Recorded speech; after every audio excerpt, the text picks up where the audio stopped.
मथुरा में आज एक प्रेस वार्ता कर बताया गया कि अखिल भारतीय हिंदू महासभा की ओर से राष्ट्रीय उपाध्यक्ष अनिल त्रिपाठी और दिनेश शर्मा ने कल सुप्रीम कोर्ट में वर्शिप एक्ट को चैलेंज किया, क्योंकि कांग्रेस सरकार ने जो एक्ट लागू किया है वो मुस्लिम समुदाय के हक में होने के कारण हिंदुओं के धार्मिक मंदिरों पर हिंदुओं को बहुत परेशानी का सामना अपने देवालयों की संपत्ति और मंदिरों को बचाने के लिए करना पड़ता है।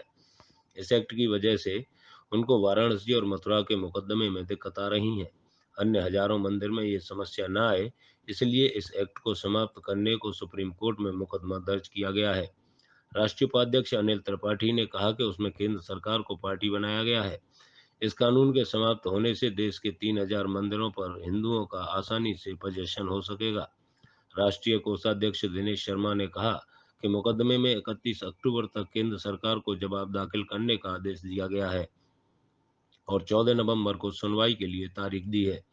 प्रदेश प्रवक्ता संजय हरियाणा ने कहा कि निश्चित रूप से इस एक्ट के समाप्त होने से उनको समस्त मुकदमे लड़ने में बेकार का समय खराब नहीं होगा और कांग्रेस सरकार ने अल्पसंख्यकों के हक में अपनी सरकार इनको बनाया था, इनका समाप्त होना देश के हित में होगा।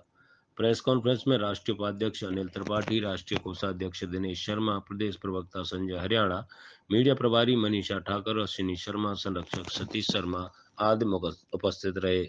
बताएं किस संबंध में प्रेस वार्ता आई है?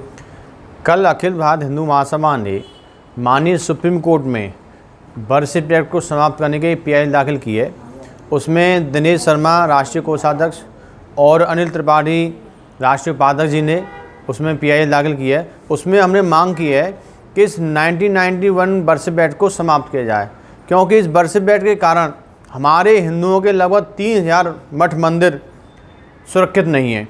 हमारे हिंदू मंदिरों की हम जहाँ भी कानूनी लड़ाई लड़ते हैं तो ये वर्शिप एक्ट कानूनी अड़चन बना हुआ है। ये कांग्रेस सरकार का षड्यंत्र था। उन्होंने ऐसा एक्ट बना दिया जिससे हमारे जो इन्होंने विदेशी आक्रांताओं ने हमारे हिंदुओं पर जो कब्जा किया था उस कब्जे को नहीं हटवा पा रहे हैं। इसलिए हमने माननीय सुप्रीम कोर्ट से मांग की है कि इस वर्शिप एक्ट को समाप्त किया जाए, क्योंकि अयोध्या में भी वर्शिप एक्ट का सहारा लिया था मुस्लिम समुदाय ने और वहाँ भी माननीय सुप्रीम कोर्ट ने वर्शिप एक्ट को नहीं माना, क्योंकि भगवान राम का जो जन्म हुआ था वो बहुत पुरानी बात है। इसी प्रकार भगवान कृष्ण का जन्म मथुरा में हुआ, तो दोनों भगवान विष्णु के अवतार हैं। इसलिए वहाँ नहीं माना वर्शिप एक्ट को, तो यहाँ भी नहीं माना चाहिए जन्मभूमि पर वर्शिप एक्ट को। इसलिए हमने माननीय सुप्रीम कोर्ट में अपना प्रार्थना पत्र दिया था न्यायालय में।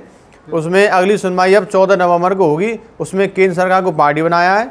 अब अगली सुनवाई के लिए केंद्र सरकार उसमें अपना जवाब दाखिल करेगी 14 नवंबर को।